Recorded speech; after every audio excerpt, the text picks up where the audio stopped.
हम पढ़ रहे थे, एंजियोस्पर्म में कल क्या क्या देख लिए थे? रूट सिस्टम कंप्लीट कर लिया था, है ना? एंजियोस्पर्म में प्लांट के बारे में हमें उसका एक टिपिकल फ्लावरिंग स्ट्रक्चर, एक ऐसा पौधा जिसमें फ्लावर लगा हुआ हो, उसका एक स्ट्रक्चर हम देख रहे थे। हमने नीचे का रूट सिस्टम कंप्लीट कर लिया था। अभी हम लोग देखते हैं उसका शूट सिस्टम। ऊपर हमको उसमें क्या क्या देखने को मिलेगा? शूट सिस्टम, ठीक है? तो shoot system of A typical flowering plant, क्या क्या देखने को मिलेगा शूट सिस्टम में, बताओ? सबसे पहले शूट सिस्टम या प्रारंभ तंत्र किसको बोलेंगे? जो वायुवीय भाग है, मतलब एरियल पार्ट, जो जमीन के हमको कैसे दिखेगा? ऊपर दिखेगा। और ये एम्ब्रियो के मतलब भ्रूण के कौन से भाग से बढ़ेगा? है ना? जैसे रूट कौन से भाग से निकला था? मूलांक के रेडिकल से। वैसे ही कल बनाए थे वैसे तेरी कविजा। तो जो ऊपर ये था रेडिकल, रूट बना रहा था, ऊपर वाला जो भाग है जिसको प्रिम्यूल या प्रांगूर कहते हैं, इसी से पूरा क्या होगा? शूट सिस्टम जो है वो डेवलप होगा, ठीक है? तो भ्रूण के भ्रूणीय अक्ष के प्रांगूर या प्रिम्यूल से विकसित होने वाले पौधे के वायवीय आरोह अक्ष को स्टेम कहते हैं। ये शूट सिस्टम इसी को कहेंगे। तो इसमें और क्या क्या आएंगे? तने के साथ साथ इसमें शाखाएं, पत्तियां, पुष्प और फूल, ये सब किसका पार्ट होगा? शूट सिस्टम का पार्ट होगा, ठीक है? अगर हम इसको एक लाइन में और डिफाइन करें तो क्या कर सकते हैं? प्रायः ये धनात्मक प्रकाशनुवर्ती होते हैं। इसका क्या मतलब? पॉजिटिव फोटोट्रॉपिक, मतलब हाँ, धनात्मक मतलब उसकी ओर बढ़ना। भाई जो ये आपका जमीन है, जड़ जैसे नीचे की ओर बढ़ता है, तना क्या होता है? हमेशा ऊपर की ओर बढ़ेगा। तो ऊपर की ओर बढ़ रहे हैं, इसको क्या बोल रहे हैं? धनात्मक। और प्रकाशानुवर्ती मतलब लाइट की तरफ ही बढ़ता है। इसमें बहुत सारे साइंटिस्ट लोगों ने वो भी किया हुआ है ना एक्सपेरिमेंट की, जिस साइड से इनको लाइट बढ़ती मिलती है उस साइड पौधे जो है वो उड़ सकते हैं। तो सबसे अच्छे एग्जाम्पल आपने सूरजमुखी के पौधे में देखा है, जिधर सन दिखता है उसका जो फ्लावर का मुंह है वो उधर ही हो जाता है।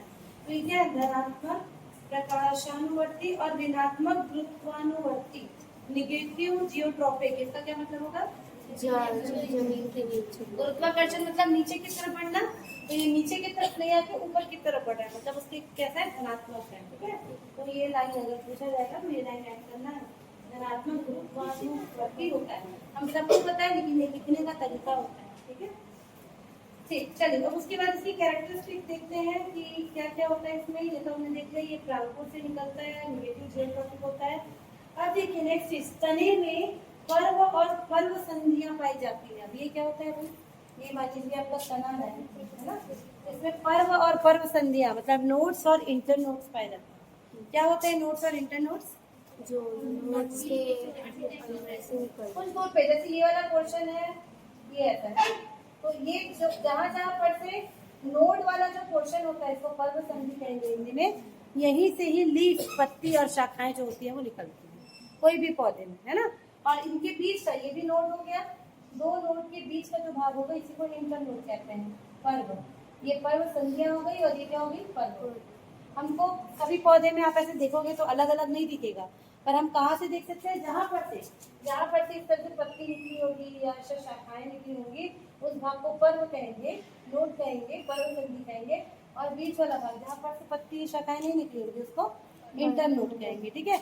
गन्ना है, बम्बू है, ये सब प्लांट में बहुत क्लियर नजर आता है। गन्ना खाए हो? कौन है जो गन्ना नहीं खाया है? गन्ना सभी ने खाया ना भाई, उसमें हमको एकदम क्लियर दिखता है।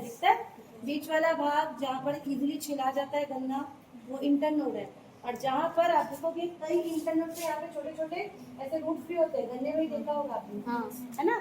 तो जहाँ पर से रूट्स को नॉर्मल पौधे में ऊपर नहीं मिलेगा, ऊपर नॉर्मल पौधे में क्या मिलेगा? वहाँ पर से शाखाएं और पत्तियां मिलेगी। गन्ने में आप देखोगे यहाँ पर छोटे छोटे रूट्स भी नजर आते हैं। तो जहाँ पर से ये सारी चीजें निकलती हैं उसी को हम क्या कहते हैं? नोड। और उसके बीच का तो पहले में हमको ये चीज देखने को मिलेगा, ठीक है?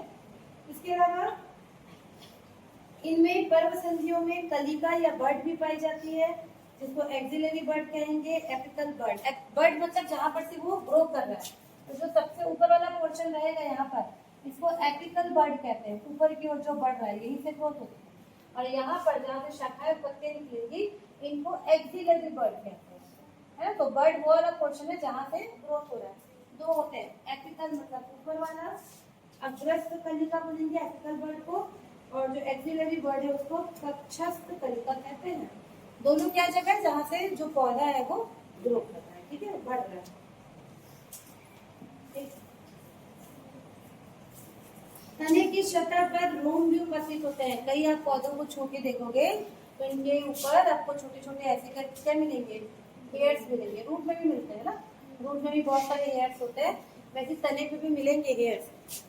लगभग सभी पौधों में होते हैं, कई में बहुत छोटे होते हैं, इतने छोटे होते हैं कि आपको पता नहीं चलेगा, और कई में बहुत ज्यादा वो उभरे हुए होते हैं। ज्यादातर मालवेसी फैमिली पूरे पौधों को, जो एंजियोस्पर्म पौधे हैं ना, उनको बहुत सारे अलग अलग फैमिलीज में बांटा जाता है। ये आप अगले अगले अगले सेमेस्टर में, मतलब मेरे ख्याल से 5वें 6वें सेमेस्टर में इनकी पूरी फैमिलीज को पढ़ोगे कि कौन सी फैमिली में कौन सा पौधा आता है। तो उसमें एक फैमिली होती है जिसको मालवेसी फैमिली कहते हैं। मालवेसी फैमिली के अंदर आपका कॉटन आता है, भिंडी आता है। तो भिंडी का पौधा देखा है किसी ने? उसको छू के देखा है ना? ऐसे आपको निकला हुआ आउटडोर नजर आता है ना, वो क्या है, इसके हेयर्स है। तो तने के ऊपर हेयर्स भी होते हैं, है ना। तो कई में बहुत अच्छे से, जैसे मालवेसी फैमिली में जो मिलता है उनमें बहुत अच्छे से वो निकला हुआ रहता है, कई में छोटे रहते हैं, लेकिन हेयर्स या रोम तने के ऊपर भी क्या होते हैं, पाए जाते हैं। और जो मल्टी सेलुलर होते हैं, बहुकोशिकीय भी होते हैं, ये इतने बड़े बड़े भी होते हैं कि बहुकोशिकीय होंगे। मालवेसी फैमिली का एग्जांपल आप देखिएगा, कॉटन का पौधा अगर आपने कभी देखा होगा तो उसके ऊपर भी आपको दिखेगा। वो उस फैमिली का कैरेक्टरिस्टिक फीचर है, हम उस फैमिली को उनके हेयर से पहचान सकते हैं कि इस फैमिली का पौधा है, ठीक है। जो यंग स्टेम होता है, तरुण तले, मतलब जो छोटे छोटे पौधे होते हैं वो ग्रीन कलर के, उनका तना जो होता है ग्रीन कलर का नजर आता है ना। कुछ कुछ पौधे आप देखोगे जो तने होते हैं ग्रीन कलर के नजर आते हैं, ठीक है। जैसे आपका यही हो गया धनिया वनिया का, आप देखोगे पालक वालक का। तो जो ग्रीन कलर के होते हैं उनमें क्या मिलेगा, क्लोरोप्लास्ट, क्लोरोफिल मिलेगा, जिसके कारण वो क्या कर सकते हैं, फोटोसिंथेसिस कर सकते हैं। बाद में जब ये आगे जाके मैच्योर होते हैं, कई तने तो वैसे ही रहेंगे, जैसे धनिया पत्ती कितना भी मैच्योर हो जाए हरा ही दिखेगा, लेकिन कुछ के तने पहले हरे दिखते हैं, बाद में जब ये मैच्योर होते हैं तो ये ब्राउन कलर के हो जाते हैं। ब्राउन कलर के हो गए मतलब अब वो फोटोसिंथेसिस नहीं कर सकते, ठीक है। तो तने ये भी कर सकते हैं, फोटोसिंथेसिस प्रकाश संश्लेषण की क्रिया को भी करते हैं, ठीक है। और जो इनका शेड्स होता है अपेक्स, ये जो अपेक्स वाला रीजन है इसमें कभी भी कैप नहीं पाया जाएगा। जैसे हमने कल रूट में देखा था ना, यहाँ पे क्या मिल रहा था हमको, रूट कैप मिल रहा था, एक उसमें क्या लगा हुआ था, कैप लगा हुआ था प्रोटेक्शन के लिए। तो रूट में जैसा रूट कैप मिलता है वैसा यहाँ पर अपाइकल पोर्शन में, तने में कभी भी कैप नहीं मिलेगा, ठीक। शूट अपेक्स में पर्ण प्राइमोडिया, लीफ प्राइमोडिया लगे होते हैं। लीफ प्राइमोडिया मतलब जहाँ से लीफ निकलेंगी वही, ठीक। अब इनका फंक्शन क्या होगा, तने का कार्य क्या हो गया, तने का कार्य क्या हो गया। कोई पौधे को आप देखोगे उसमें मेन जो तना है उसको क्या काम है, अभी जो बताया उन्हीं में से निकालो। फोटोसिंथेसिस कर सकता है, साइड वाला काम है ये, और मेन काम क्या है, आपके बॉडी में, आपके शरीर में रीढ़ की हड्डी का क्या काम है, सहारा है ना भाई। जिनके पास रीढ़ की हड्डी है कोई है जिसके पास नहीं, सभी को भगवान ने दिया है। रीढ़ की हड्डी के कारण ही हम क्या है, सीधे खड़े हैं और अपने आप को स्टेबल कर सकते हैं। ऐसा थोड़ी कि हवा आएगी तो गिर जाएंगे, नहीं गिरेंगे। वैसा ही काम यहाँ पर कौन करता है, पौधों के लिए मतलब ये क्या कर रहा है, पूरे पौधे को यांत्रिक सहारा दे रहा है। इसी कारण आंधी तूफान सब में पौधा जो है वो सुरक्षित खड़ा रहता है। एकदम ज्यादा होगा तभी वो गिरता है, अगर जिसकी रूट कमजोर होगी तब। बाकी तने का सबसे पहला काम हम क्या बोलेंगे, ये पूरे पौधे को यांत्रिक सहारा देता है। तने से ही आपका शाखाएं, पत्ती, फल, फूल सभी क्या होते हैं, लगे हुए हैं। तो सबको सहारा देने का काम कौन करता है, तना, ठीक है। अत्यंत मजबूत होने के कारण ही वृक्ष या पौधे आंधी तूफान से अपने आप को बचाते हैं। जो तने हरे होते हैं वो प्रकाश संश्लेषण का भी काम करते हैं, और इसके अलावा ये और क्या काम करते हैं, जड़ द्वारा अवशोषित पदार्थों का संवहन करते हैं।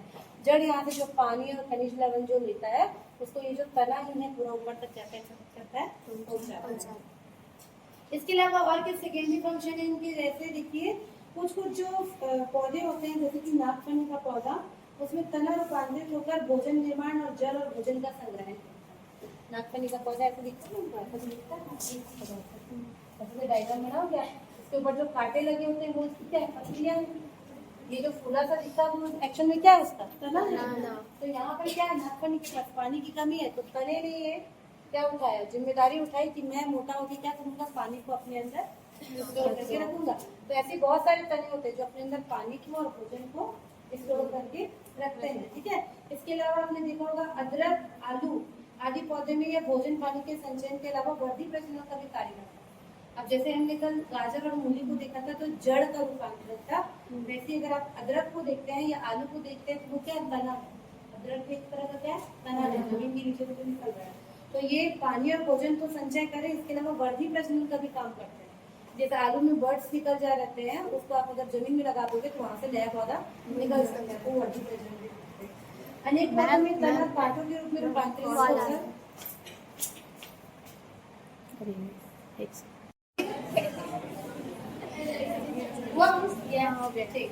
ठीक है। तो हम क्या देख रहे थे, शूट के फंक्शन।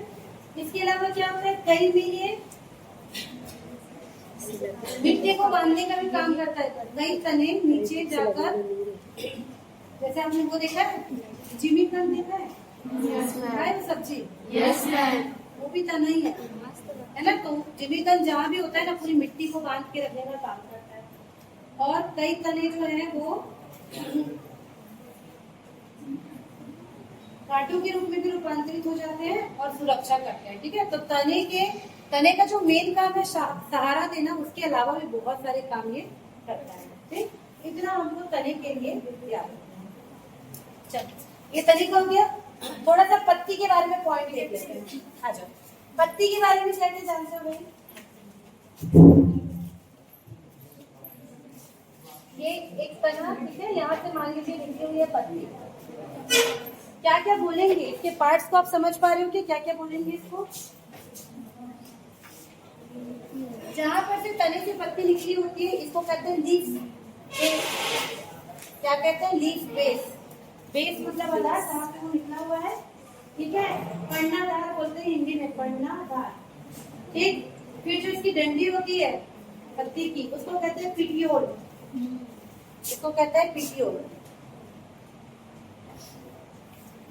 ठीक। और ये वाला जो पूरा पोर्शन होता है इसको कहते हैं लैमिना, लैमिना, ठीक है। तो क्या क्या भाग में डिवाइड किया हमने पत्ती को? सबसे नीचे लीफ बेस, उसको कहते हैं पर्णधार, फिर पिटियोल को कहते हैं पर्णवृंत, और लैमिना को कहते हैं पर्णफलक, ठीक। एक नॉर्मल पत्ती में हमको ऐसा देखने को मिलेगा। ये जो बीच का है इसको कहते हैं वेन या सिरा, ठीक। और ये और भी ऐसे छोटी छोटी सिराओं में अंदर ऐसे बटा हुआ है। नॉर्मल पत्तियों में, नॉर्मल पत्ती आपको ऐसे दिखेगी। अब देखो किसी किसी पत्ती में क्या होता है, किसी किसी पत्ती में क्या होता है, ये वाला पोर्शन जो पिटियोल वाला है ये भी कई बार ऐसे फूल जाता है। आपने किसी में देखा होगा ऐसा, किसमें देखा है? नींबू में देखा है ना। तो कई में ये जो पिटियोल है जो उसका नॉर्मली तो ऐसे डंडे से लगा होगा, कई में ये फूल जाता है, कई में और मोटा हो जाता है। कई जगह आपने देखा होगा पत्ती जो है वो डायरेक्ट ऐसे तने से लगी हुई रहती है, इसमें डंडा नहीं मिलता है। तो जिनमें ऐसे डंडा नहीं मिलता है ऐसी पत्तियों को सेसाइल कहते हैं, सेसाइल मतलब उसमें डंडा नहीं है। जिनमें से डंडा मिलता है उसको, क्योंकि ये पिटियोल है तो उसको पिटियोलेट कहते हैं। क्या कहते हैं? पिटियोलेट। पिटियोलेट लीफ जिसमें डंडा मिलेगा पत्ती का, और जिसमें डंडा नहीं मिलता उस लीफ को सेसाइल लीफ कहते हैं, ठीक है। पत्तियां जितनी बड़ी ये पूरी पत्ती फैली रहती है इसको लैमिना कहते हैं। लैमिना मतलब वो इतना सारा पूरा फैला हुआ है पत्ती का भाग में, ठीक। तो इन्हीं सब इनमें थोड़ा थोड़ा चेंजेस। ये सिंपल लीफ है, एक डंडी से एक पत्ती जुड़ी हुई है, एकदम सिंपल पत्ती है, ठीक है। ज्यादातर पौधों में देखने को आपको मिलेगा। कई में ये पत्तियों में भी ऐसे ऐसे अंदर अंदर विभाजन हो जाता है, तो ये बहुत सारे भाग में टूटी हुई आपको दिखेगी। कई में आपको क्या देखने को मिलेगा, एक हिस्से एक ऐसे एक्सिस मिलेगा, फिर इसमें और यहाँ पर ऐसे पत्ती देखने को मिलेगी। आपने देखा हुआ है सब में ऐसे ऐसे पत्तियां देखने को मिलेगी। तो इसके बहुत सारी वैरायटी हैं। ये सिंपल लीफ है, कंपाउंड लीफ होता है, पिन्नेट लीफ होता है, tri pinnate, di pinnate, tri pinnate. कहीं में आपको ऐसे मिलेगा, फिर उसके ऊपर और मिलेगी, फिर वहां पत्ती मिलेगी। है ना। तो इसको डाइपिनेट, ट्राइपिनेट, इस तरह से बहुत सारे अलग अलग नाम दिए जाते हैं। अगर हम इसी को पूरा पढ़ेंगे तो यही पूरा 2-3 क्लास का हो जाएगा। यहाँ पे सिर्फ आपको नॉर्मल इन्फॉर्मेशन है कि पत्ती के ऊपर क्या क्या चीजें होती है, आपको वो पॉइंट्स पता होना है। ठीक है, ये स्ट्रक्चर याद रखोगे। इसको पीटियोल बोलते हैं, इसको लीफ बेस बोलेंगे, इसको ग्रेन बोलेंगे। ठीक है, ये वाला पोर्शन, ये जो ऊपर वाला पोर्शन है, इसको अपेक्स कहते हैं। अपेक्स मतलब ऊपर वाला भाग। ये जो ऐसे बना हुआ है ये पूरा, इसको मार्जिन कहते हैं। लीफ का मार्जिन मतलब किनारा उसका कैसा है। ये भी अलग अलग शेप का होता है। जैसे इसको रेगुलर कहेंगे, किसी किसी में आप देखोगे ऐसा वाला मिलेगा, गुलाब की पत्ती देखते हो ऐसा मिलेगा, किसी में आपको ऐसा ऐसा ऐसा स्ट्रक्चर देखने को मिलेगा। तो हर एक के अंदर इतने पेड़ पौधे हैं और इतनी वैरायटी है कि सबके अंदर बहुत बहुत सारे टाइप के हमको देखने को मिलते हैं। ठीक है, तो थोड़ा थोड़ा जितना आप याद रख सकते हो। देखो मेरे पास 2 बुक है, दोनों में इसका बहुत सारा वैरायटी दिया हुआ है। मैं आपको यहाँ पे थोड़ा थोड़ा इन्फॉर्मेशन दे रही हूँ। जिनको इंटरेस्ट है उसको पूरा डिटेल में पढ़िए क्या क्या होता है। और इतना सारा आप एग्जाम में भी नहीं लिख सकते, लेकिन जितना आप याद रख सकते हैं, जितना आप अपनी प्रैक्टिस में लिख सकते हैं कि ये क्वेश्चन को मेरे को, ये सब भी मैं बताऊंगी आगे चल के आपको कि एग्जाम में कि कौन से क्वेश्चन के लिए कितनी देर आपको मिलता है लिखने के लिए। तो उस हिसाब से आप अपने आंसर को फ्रेम करेंगे। बाकी डिटेल करने के लिए तो बहुत सारा पूरा डिटेल हो जाता है। ठीक है, अब पत्ती के कार्य क्या होंगे? सबसे पहले इम्पोर्टेंट कार्य प्रकाश संश्लेषण द्वारा क्या कराना, भोजन बनाना। ठीक है, और क्या काम हो सकता है? वास्कुलेशन, वेरी गुड। पत्तियों में क्या मिलते हैं हमको? यहाँ पर इस तरह से छिद्र मिलता है, स्टोमेटा कहते हैं हम, है ना। तो ऊपर नीचे भी मिलते हैं, ऊपर भी मिलते हैं। स्टोमेटा के थ्रू जो इसमें रंध्र पाए जाते हैं उसके थ्रू क्या करते हैं? वाष्पोत्सर्जन की क्रिया करते हैं, गैसेस एक्सचेंज भी करते हैं, गैसों का आदान प्रदान, है ना। जो पेड़ पौधे होते हैं वो कार्बन डाइऑक्साइड लेते हैं और हमको ऑक्सीजन देते हैं। तो वो वाला कार्य भी जनरली किससे होता है? पत्तियों में जो स्टोमेटा पाए जाते हैं वो होते हैं। ठीक है, और भोज्य पदार्थ के निर्माण के अलावा ये उनके संवहन का भी कार्य करते हैं। मान लीजिए इस पत्ती पे यहाँ पर खाना बन रहा है, तो वो यहाँ से होता हुआ बाकी पूरे प्लांट में भी क्या होगा? जाएगा। तो उसको क्या बोलेंगे? संवहन भी करता है। इसके अलावा और क्या काम हो सकता है? कुछ पौधों में पत्तियां भोजन और पानी के संग्रहण का भी कार्य करती हैं। कुछ पत्तियां रूपांतरित होकर आरोहण में हेल्प करती है। कभी कभी कुछ पत्तियां रंगीन होकर परागण हेतु कीटों को आकर्षित करने का भी काम करती है। कुछ कुछ पौधों में पत्तियां भी आपको अलग अलग कलर की देखने को मिलेंगी। 90% पौधों में पत्ती आपको ग्रीन कलर की दिखेगी क्योंकि इनका मेन काम क्लोरोप्लास्ट और क्लोरोफिल के प्रेजेंस में खाना बनाना है। लेकिन कुछ पौधों में पत्तियों का कलर भी क्या करता है? कलरफुल हो जाता है। ठीक है, पॉलिनेशन के लिए अट्रैक्ट करता है। कुछ पत्तियां वर्जी प्रजनन में भी हेल्प करती हैं। ठीक है, कुछ पत्तियां जड़ में रूपांतरित होकर जल अवशोषण का भी काम करती हैं। शिशु पत्तियां प्रारूप के अग्रभाग को सुरक्षित करती है। कई बार आप देखोगे ये जो उसका ऊपर वाला भाग है इसके चारों ओर ऐसे बहुत सारी पत्तियां रहती हैं, ऐसे ऐसे रहते हैं ना, यहाँ पर रहेंगी ताकि ऊपर वाला भाग क्या हो? सुरक्षित रहे। तो कई बार ये सुरक्षा का भी काम करती है। ठीक, और कुछ अधिक पौधों में पत्तियां कांटों के रूप में रूपांतरित होकर जल की हानि को रोकते हैं और कई बार ये कांटों का रूप ले लेते हैं ताकि जानवरों से भी इनको क्या मिले? सुरक्षा। जैसे आपने देखा होगा नागफनी का, है ना, उसमें क्या होता है? अभी जो मैंने बनाया था डायग्राम, उसमें जो पत्ती है वही कांटे के रूप में, कांटे रहेंगे तो उसको ज्यादा कोई भी जो एनिमल है वो नुकसान नहीं करेगा। तो इतने सारे काम आपको क्या करने हैं? पत्तियों के करने हैं। चलिए फ्लावर के बारे में देखते हैं। फ्लावर के बारे में कल देखे थे हमने, क्या क्या बात की थी फूल के बारे में कल? कौन कौन से 4 पार्ट होते हैं फ्लावर के? कैलिक्स, कोरोला,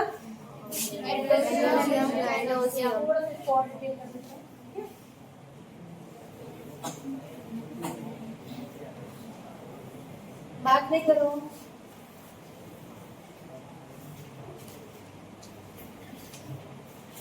ठीक है, ऐसे स्ट्रक्चर हमको फ्लावर का देखने को मिलता है। तो फ्लावर का जब बताएंगे पहले वेल लेवल डायग्राम आपको बनाना पड़ेगा।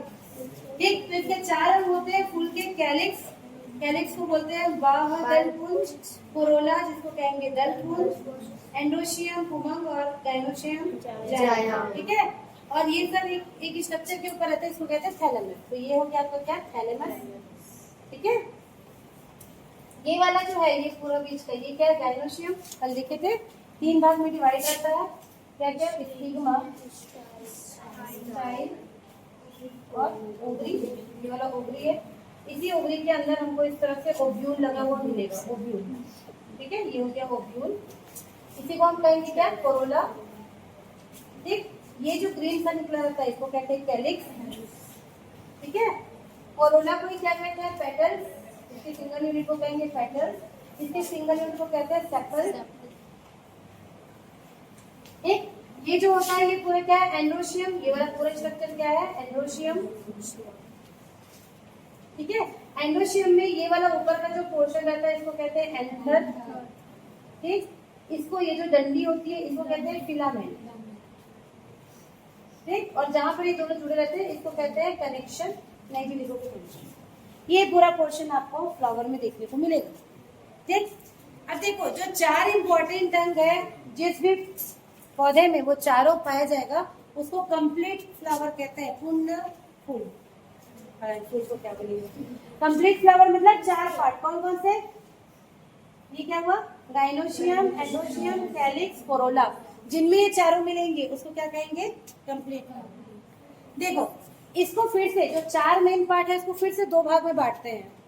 जो एंडोशियम है मतलब मेल वाला पार्ट, और जो गाइनोशियम है फीमेल वाला पार्ट, इनको मेन रिप्रोडक्टिव पार्ट कहेंगे, मेन, क्योंकि एक्चुअल में रिप्रोडक्शन में यही दोनों क्या हो रहे हैं, काम आ रहे हैं।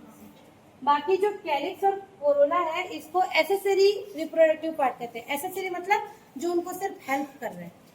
कैसे हेल्प करते हैं, ये अपने आप को कलरफुल रखते हैं ताकि जो कीड़े मकोड़े जो भी चीज है वो आकर यहाँ पर करे। तो जो कैलिक्स और कोरोला है उसको एसेसरी बोलते हैं, मतलब सहायता करने वाले।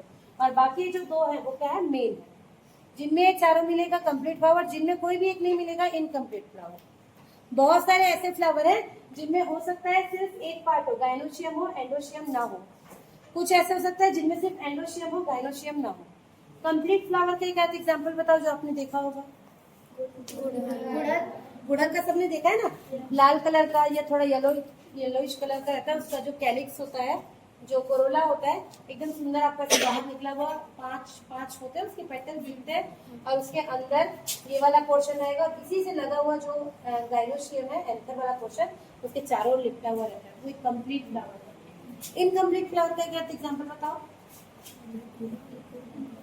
इनकम्प्लीट फ्लावर जिसमें या तो एंड्रोशियम मिलेगा या गाइनोशियम मिलेगा, ढूंढ के लाना ही।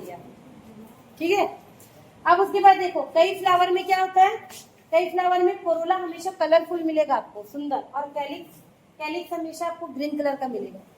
पर कई फ्लावर में क्या होता है, इन दोनों को आप अलग अलग डिफ्रेंशिएट नहीं कर सकते, मतलब आपको ये अलग अलग नजर नहीं आएगा। या तो पूरा कलरफुल हो जाता है या पूरा ग्रीन हो जाता है, या तो पूरा कलरफुल हो जाता है या पूरा ग्रीन हो जाता है। ठीक है, तो मतलब हम क्या कर सकते हैं, पेटल्स और सेपल्स को अलग अलग नहीं कर सकते, एक जैसा नजर आएगा। आप नहीं बोलोगे कि ये पंखुड़ी है, ये उसके नीचे का हरा वाला पोर्शन है, नहीं बोल सकते। तो उनको एक साथ टेपल्स कहते हैं, टेपल्स। जब हम सेपल्स, पेटल्स और सेपल्स को डिफरेंशिएट नहीं कर सकते तो हम उसको टेपल्स कहते हैं। और ऐसे फ्लावर्स को टेपेलॉइड कहते हैं। टेपेलॉइड मतलब पूरा एक जैसे दिख रहा है, पूरा एक जैसे दिख रहा है। उसकी पंखुड़ी और जो हरा वाला नीचे का पोर्शन है जिसको हम क्या कहते हैं, कैलिक्स कहते हैं, अगर हम उसको डिफरेंशिएट नहीं कर सके, दोनों एक जैसे नजर आए, बहुत सारे पौधों में देखने को मिलता है जिनके फ्लावर कलरफुल नहीं होते, ज्यादातर पूरा क्या हो जाता है, ग्रीन कलर का हो जाता है। तो इनको हम टेपल्स कहेंगे या टेपेलॉइड कहते हैं। ठीक है, नहीं समझ आएगा छोड़ देते, जितना समझ पा रहे हो। ठीक, चलो अब देखते हैं ये थैलेमस, ये जो नीचे का पोर्शन है थैलेमस, उसका क्या काम है भाई, इसको पुष्पाशन कहते हैं। हिंदी में क्या कहेंगे, पुष्पासन। पुष्प के विभिन्न अंग या भाग जिस विशिष्ट संरचना से लगे हुए रहते हैं। देखो ये एक तरह का पुष्पासन है, आसन जैसे दिख रहा होगा। इसी के ऊपर फ्लावर के सभी भाग कैसे हैं, स्थित है। ये सबसे नीचे है, इसके ऊपर देखो ये वाला ओवरी वाला पार्ट, ये वाला पार्ट, ये वाला सब कुछ है, इसलिए इसको क्या नाम देते हैं, पुष्पासन। ठीक है, इंग्लिश में थैलेमस कहते हैं। ठीक, अलग अलग शेप का मिलता है, बहुत सारे अलग अलग शेप में मिलेगा। ये सबसे नॉर्मल शेप है जो ऐसा मैंने बनाया है, अलग अलग तरीके से। ठीक, कैलिक्स के बारे में बता दिया। ठीक, देखो कैलिक्स जो होता है 4 प्रकार के पुष्पीय अंग वाले पुष्प के सबसे बाहरी पुष्पीय अंग, कैलिक्स को हम क्या बोलेंगे, सबसे बाहरी है, ये सबसे बाहर की ओर है। तो इसको क्या कह रहे हैं, कैलिक्स कह रहे हैं। ये आपको दो कंडीशन में देखने को मिलेगा। कोई अगर आप फूल ऐसे उठा के देखोगे तो किसी में कैलिक्स ऐसे अलग अलग ऐसे करके दिखता है चारों तरफ, क्या होता है, अलग अलग चारों तरफ मिलेगा। और कई फूल में ये पूरा एक साथ जुड़ा हुआ रहता है, एक साथ जुड़ा हुआ रहता है। जब फूल खिला नहीं रहता है, कैलिक्स का फंक्शन ही यही, देखो जब वो कली के रूप में रहता है कौन, फूल, आप देखो कैसा बंद रहता है, तो वो क्या रहता है, इसी कैलिक्स के द्वारा पूरा से ढका हुआ रहता है। हमको दिखता है ना जैसे ग्रीन कलर का, अगर फूल खिला हुआ नहीं है जैसे हमको ग्रीन कलर का नजर आता है, वो यही कैलिक्स है। तो कैलिक्स का काम क्या है कि उसको जब वो बर्ड के फॉर्म में है, जब वो खिला नहीं है तो क्या करना, उसको सुरक्षा देना। उस समय पे ये पूरा हमेशा से जुड़ा रहेगा, पूरा जुड़ा रहेगा। लेकिन जैसे जैसे फ्लावर खिलता है कैलिक्स पूरा ऐसे अलग अलग हो जाता है। तो ये दो कंडीशन में मिलेगा, या तो कैलिक्स पूरा अलग अलग मिलेगा, या कई बार फिर भी वो फूल के खिलने के बाद भी ऐसा जुड़ा हुआ रहेगा। तो इस दो कंडीशन पे इसको दो नाम दिया गया है, ठीक है। अगर ये आपस में स्वतंत्र होते हैं तो इनको पॉलीसेपलस कहते हैं, पॉलीसेपलस। अगर ये सब अलग अलग है तो इनको पॉलीसेपलस कहेंगे, पॉलीसेपलस। और अगर आपस में जुड़े हुए रहेंगे तो इनको कहते हैं गैमोसेपलस, गैमोसेपलस। सब बुक में दिया है, इसका पीडीएफ आज मैं जरूर भेज दूंगी, फर्स्ट मिनट कंप्लीट हो गया तो इसको आप लोग घर में जाके पढ़ना और अपने से कॉपी में लिखो, तब आपको याद होगा पॉलीसेपलस क्या है, गैमोसेपलस क्या है, ठीक है। पॉलीसेपलस जैसे कंडीशन है आपको सरसों में, मूली में देखने को मिलेगा। और गैमोसेपलस मतलब संयुक्त वाला आपको बथुरा में, अनार में, खीरा में, मकोई में, भिंडी में, ये सब में देखने को मिलेगा, ठीक। एग्जाम्पल के साथ पढ़ना, आपके पास सबके पास मोबाइल है, उसमें डाल के वो भिंडी का फूल डाल के देखो, आपको सेपल्स की का जो कंडीशन है वो दिखेगा, तब आपको समझ आएगा कि एक्चुअल में वो कैसा हो रहा है, ठीक। उसके बाद आता है आपका कोरोला, दल पुंज कहते हैं जिसको, ठीक। फिर इनके अलग अलग शेप होते हैं भाई, इसके भी शेप अलग अलग होंगे, ठीक है। जैसे क्या शेप होता है, एक शेप होता है जिसको कहते हैं कैम्पेनुलेट, मतलब घंटा का, घंटा का। ऐसे जो सेपल्स है ना उनका शेप आपको ऐसा सा नजर आएगा, इस तरह का नजर आएगा। दूसरा फिर ऐसा रहेगा, तीसरा उसके बाद मतलब ऐसे पूरा चारों उसका चक्र टाइप का रहेगा, इस शेप में घंटा का अलग अलग नजर आएगा। तुलसी का आप लोग जाके देखना कैसा दिखता है, तुलसी में जो दिखता है वो बाइलेबिएट होता है, उसको बाइलेबिएट कहते हैं। मतलब उसका जो कैलिक्स है वो आपको ऐसा स्ट्रक्चर नजर आएगा, ऐसे दो या तीन भाग में ऐसा दिखता है, तो इसको बाइलेबिएट कहते हैं। तो ये किस तरह के शेप में पाया जाता है उसके आधार पे बहुत सारे होते हैं कैलिक्स, ठीक। वैसे कोरोला हो गया, कोरोला भी अगर आपस में जुड़ा हुआ है, ठीक है, अगर ये आपस में पृथक होते हैं तो इनको पॉलीपेटलस कहेंगे, जैसे कि वो दिख रहा था गैमोपेटलस, वैसे पॉलीपेटलस। और अगर अलग अलग रहेंगे, सॉरी अलग अलग रहेंगे तो पॉलीपेटलस, जुड़े रहेंगे तो गैमोपेटलस। आप इसका देखोगे फ्लावर, गुड़हल का याद करो, उसमें आप करोगे तो पूरा अलग अलग निकल जाता है, निकलता है। लेकिन कई फूल में वो पूरा ऊपर तक एक साथ ऐसे जुड़ा हुआ रहता है। तो जब वो जुड़ा हुआ रहेगा तो उसको गैमोपेटलस कंडीशन है। अगर हर एक पंखुड़ी अलग अलग निकली हुई है, जैसे आप गुलाब में देखोगे हर एक पंखुड़ी आप ऐसे अलग खींच सकते हैं ना, एक एक पंखुड़ी अलग कर सकते हैं, मतलब वो पूरी अलग अलग है, तो उसको पॉलीपेटलस कंडीशन कहेंगे। तो और साथ में उसका अरेंजमेंट कैसा है, ऐसे गुलाब का फूल इमेजिन करिए, उसको ऐसे करके देखिए, मान लीजिए मैंने गुलाब का फूल पकड़ा हुआ है, इसको आप ऐसे करके देखिए, उसकी पंखुड़ी किस तरह से अरेंज है ना, उसको एस्टिवेशन कहते हैं। बहुत सारा अरेंजमेंट मिलता है, जैसे कई फूल में आप देखेंगे तो पंखुड़ी जो है बिल्कुल ऐसे ऐसे अरेंज रहती है, वेलवेट कहते हैं इसको, ऐसे अरेंज रहेगी पंखुड़ी।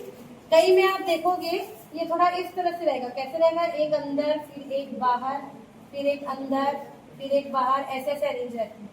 मतलब बहुत सारे तरह के आपको अरेंजमेंट हर एक फ्लावर में अलग अलग देखने को मिलेगा।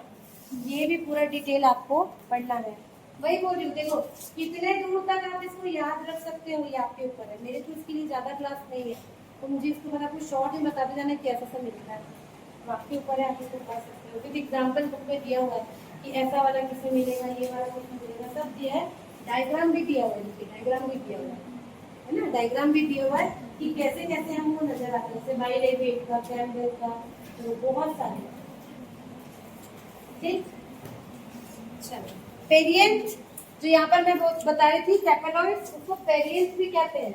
अगर कैलिक्स और कोरोला एक जैसे दिखेंगे तो उसको पेरियंट भी कहते हैं। टेपल्स भी कहते हैं, पेरियंस भी कहते हैं ना, उसको पेरियंस दिया हुआ है, टेपल्स भी कहते हैं, टेपलॉइड्स भी कहते हैं, सब अलग अलग थोड़े थोड़े अलग अलग वर्ड से हैं। ठीक है, तो पेरियंस क्या होगा, जब कैरिक्स और कोरोला अलग अलग विभेदित न होकर एक ही तरह के पुष्पीय अंग के रूप में होते हैं तो उसको पेरियंस कहते हैं।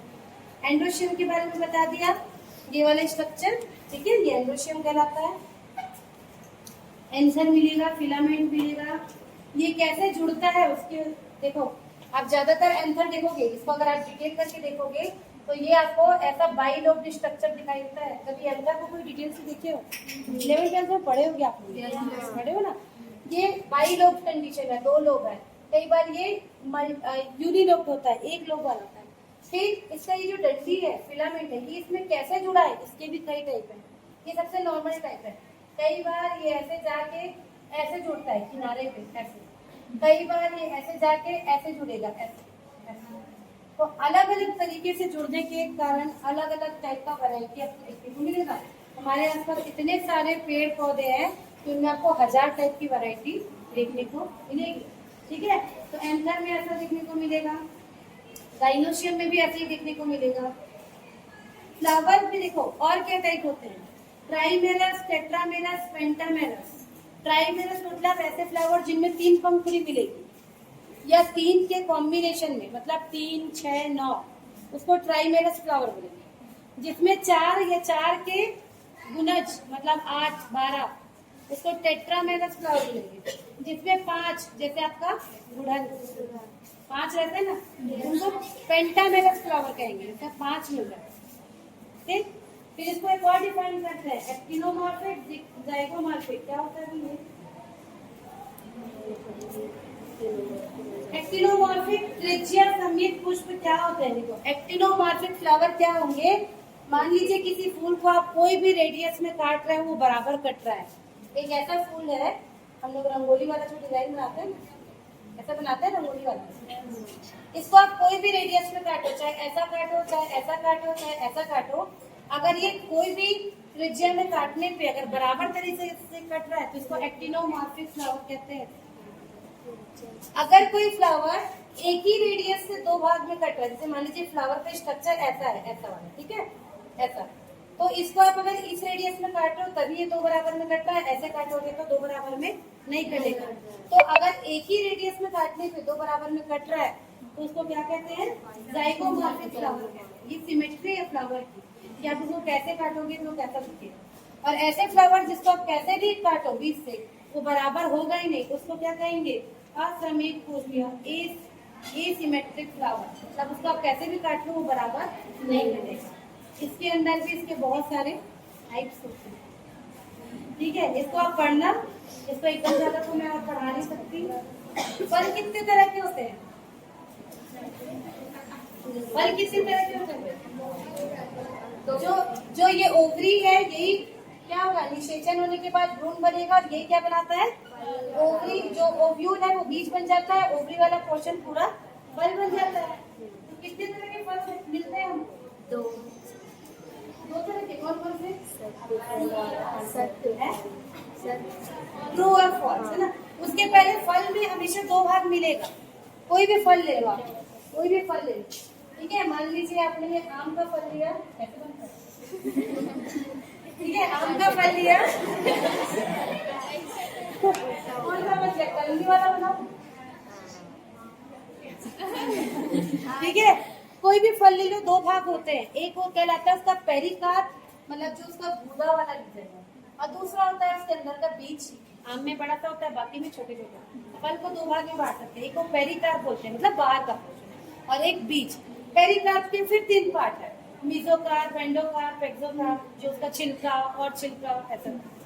बीज उसका एक पार्ट हुआ, ये एक तरीका है। दूसरा तरीका ट्रू फ्रूट और फॉल्स फ्रूट। ट्रू फ्रूट किसको बोलते हैं, सत्य फल, जिसमें निषेचन की क्रिया द्वारा जो ओवरी से बनता है उसको ट्रू फ्रूट कहते हैं। और ओवरी के अलावा कई बार इन सब भागों से भी फल बन सकता है, उसको फॉल्स फ्रूट कहते हैं।